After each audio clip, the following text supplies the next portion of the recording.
Selamat tahun baru semuanya. Selamat memasuki periode hidup yang baru. Semoga di tahun yang baru ini segala harapan dan cita-cita kita dapat tercapai. Mari kita berharap dan jangan pernah menyerah untuk terus berjuang. Rawatlah harapan. Nah, harapan itu seperti jalan di tengah hutan. Jalan itu sebelumnya tidak pernah ada. Tetapi karena semakin sering orang melalui jalan itu, maka jalan itu pun ada. Demikian pun harapan kita. Harapan itu sebetulnya tidak pernah ada. Tapi semakin sering kita memimpikannya, semakin terus kita membayangkannya, semakin terus kita visualisasikan, maka harapan itu pun menjadi nyata. Dalam psikologi kemenangan ada yang namanya hukum tarik-menarik. Pikiran yang positif cenderung menarik hasil yang positif, dan pikiran negatif cenderung menarik hasil yang negatif. Nah, bagaimana caranya untuk memperbesar peluang agar harapan itu bisa dicapai? Tentu setiap orang punya cara masing-masing. Tetapi menurut saya sendiri setidaknya ada dua hal yang harus diperhatikan. Bagaimana kita memperbesar kemungkinan harapan itu bisa menjadi kenyataan. Yang pertama, tujuan. Kita harus bisa kita harus tahu tujuan kita itu apa. Kita harus menyatakan itu secara jelas. Misalnya menjadi lebih baik gitu ya. Menjadi lebih baik itu kan abstrak ya, dan multitafsir. Jadi setiap orang bisa menafsirkan kata lebih baik itu secara berbeda gitu ya. Untuk itu kita harus buatnya spesifik. Misalnya menjadi lebih baik dari yang sebelumnya. Kalau sebelumnya malas, menjadi lebih rajin. Kalau sebelumnya bangun tidur jam 10, menjadi bangun tidur jam 7, sehingga bisa banyak hal yang harus dikerjakan gitu. Sehingga malamnya tidak begadang gitu. Itu harus dinyatakan secara spesifik seperti itu. Kemudian setelah kita nyatakan secara spesifik, harapan itu kita harus visualisasikan. Kenapa penting visualisasi? Dari pengalaman saya sendiri waktu dulu mendaftar ke kampus, saya percaya saat SMA itu saya nggak kenal nama kampus Udayana, tetapi begitu saya searching, saya langsung jatuh cinta dengan nama itu, dan saya nyatakan sejak saat itu juga saya akan kuliah di sini. Lalu saya download gambar rektorat Unut, saya pasang jadi wallpaper HP saya. Setiap tidur sebelum tidur itu, setiap malam sebelum tidur maksudnya, saya selalu berdoa, Tuhan saya ingin kuliah di Unut, tolong bantu saya gitu. Saya akan mengerjakan yang terbaik yang saya bisa, selebihnya saya serahkan. Saya sudah selesai untuk hari ini, sekarang ambil alihlah dari sini gitu. Dan saya percaya bahwa saya akan benar kuliah di Unut gitu. Saya selalu memandangnya foto itu, saya visualisasikan terus harapan saya.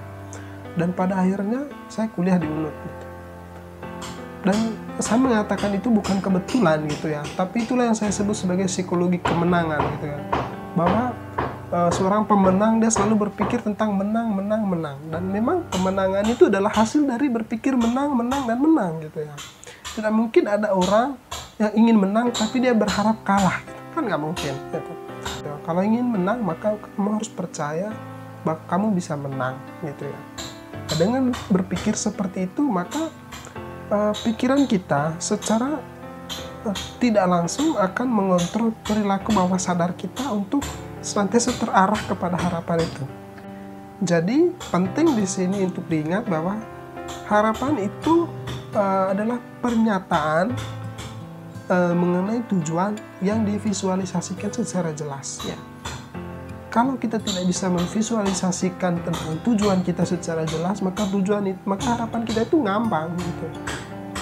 Dan setiap orang bisa memvisualisasikannya secara berbeda, tergantung yang menurut dia visualisasi itu paling mendekati kriteria dan tujuan yang dia tetapkan. Nah, mengenai hal ini mari kita belajar dari petani. Petani itu visioner, dia itu visioner, dia tahu dia mau menuai apa sehingga dia tahu harus menanam apa. Petani itu lagi nih, saya mau memanen apa ya, saya mau panen timun deh atau kelapa deh gitu. Lalu nggak mungkin dia dong mau memanen timun lalu dia menanam biji kacang panjang, kan nggak mungkin gitu. Artinya secara goals dia tahu timun yang harus saya tanam, dan visualnya dia tahu timun yang harus saya tanam itu misalnya harus yang buahnya besar, kemudian hasilnya berlimpah gitu. Dan ketika dia menanam, dia sudah pasti akan membayangkan itu dalam visualnya dia, sehingga dia akan berusaha lebih baik, dia akan berusaha untuk merawat tanamannya sepenuh hati gitu. Dan dia tahu harus menanam apa. Kalau dia ingin menuai timun, ya dia harus tanam biji timun gitu. Begitupun dengan harapan kita, dengan tujuan-tujuan kita. Kalau kita sudah tahu tujuan kita apa, kita bisa menentukan ini kriteria-kriterianya, dan kita harus selalu visualisasikan itu. Itu yang saya sebut kalau dalam bahasa saya adalah visualisasi gagasan.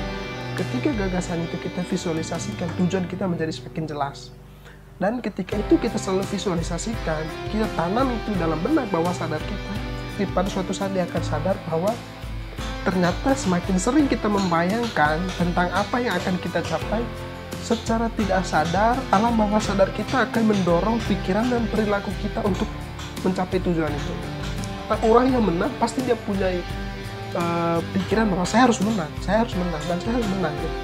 Lalu apakah itu akan serta-merta akan membuatnya menang? Belum tentu juga, tetapi setidaknya dia memperbesar peluang.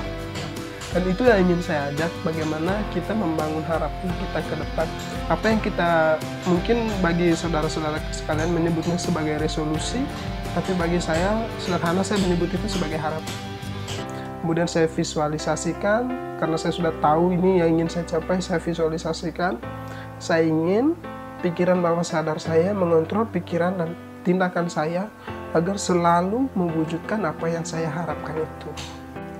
Jadi, mari kita awali tahun yang baru ini dengan tujuan yang jelas, dengan kriteria yang jelas, dan senantiasa visualisasikan. Visualisasikan terus harapan yang kamu miliki, apapun itu, pokoknya tanamkan itu di dalam bawah sadar. Bila perlu, gunakan alat bantu yang bisa membuatmu senantiasa bisa mengontrol pikiran agar selalu terpikir dan terarahkan untuk ke sana.